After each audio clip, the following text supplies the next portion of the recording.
નમસ્તે, સ્વાગત છે પીએનજી ન્યૂઝમાં। હું ધનંજય શુક્લ અને આજે થઈ રહ્યો છે, તો આવો એના જ મહારાજશ્રી સ્વામીજી સાથે જાણીએ તેના વિશે। જય સ્વામિનારાયણ। આજે જે મંદિરમાં રસોત્સવ ને બાળધૂળ કાર્યક્રમ ખૂબ થયો, તો એના મહત્વ વિશે સમજાવો ને શું એમાં વિશેષ તમે સમજાવ્યું લોકોને સમજાવો। શ્રી સ્વામિનારાયણ મંદિર ઉમરેઠની અંદર સ્વામિનારાયણ સંપ્રદાયનું સૌથી જૂનું બાળધૂન મંડળ, જેના 76 વર્ષ પૂરા થાય છે। અને આમ તો અક્ષર નિવાસી પાર્શ્વદર્ય હરજી ભગતે બાળધૂન મંડળની સ્થાપના કરી હતી। દર રવિવારે કહેતા સન્ડે સવારે 9:30 થી 12 વાગ્યા સુધીને અહીંયા આગળ 200 જેટલા છોકરાઓ ભેગા થાય, ધૂન કરે, ભજન કરે, છોકરાઓને પ્રસાદ મળે।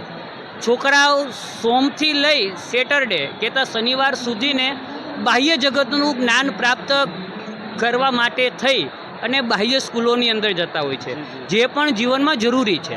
પણ એવી જ રીતે આપણી ભારત દેશ એટલે સંસ્કૃતિનો દેશ છે, અને બાળધૂન મંડળ એટલે સંસ્કૃતિનો પાયો પાનારું આ છે।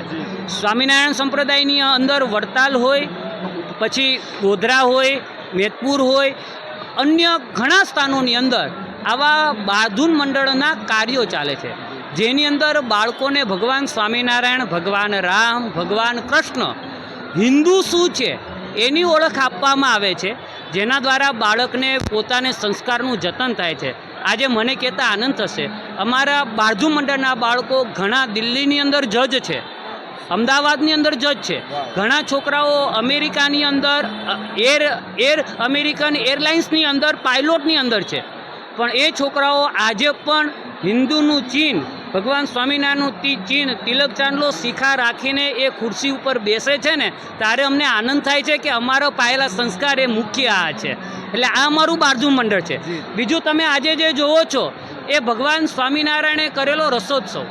આજથી 200 વર્ષ પહેલાં ભગવાન સ્વામિનારાયણે સૌરાષ્ટ્ર, ઝાલાવાડ, ભાલ, કચ્છ આદિકના હરિભક્તોને લઈને ચરોતરનો ઉમરો કહેવાય ઉમરેઠ એટલે, અને ત્યારે ચરોતરમાં કેરીઓ બહુ સારી થતી હતી, અને ભગવાન સ્વામિનારાયણે ત્યારે આમ્ર રસોત્સવ કહેતા કેરી ગાળો, કેરીને આપણે ઘોળી અને ગાળી એટલે એનો ઉત્સવ કર્યો તો 7 દિવસ સુધી। અને ત્યારથી દર વર્ષે સ્વામિનારાયણ મંદિર ઉમરેઠની અંદર કેરીના રસનો ઉત્સવ થાય છે। અત્યારે તમે જોઈ રહ્યા છો કે 5 થી 6 હજાર કરતાં પણ વધારે હરિભક્તો અહીંયા આગળ આવી પ્રસાદ લે છે, અને પ્રસાદ લઈ ભોજન લે છે એવું હું નહીં કહું, પ્રસાદ લે છે, ભગવાનનું દર્શન કરે, સંતોનું દર્શન કરે, સંતોના આશીર્વાદ મળે છે, સંસ્કારનું જતન થાય છે, અને પછી ભોજન પ્રસાદ લે છે। અને એટલા માટે થઈને આ જે કાંઈ તમે જોવો છો ને ભક્તોનો મેળો છે કે પ્રસાદ છે અને પ્રસાદીની સાથે તો મહંતો આશીર્વાદ અને સંસ્કાર પણ સાથે, એટલે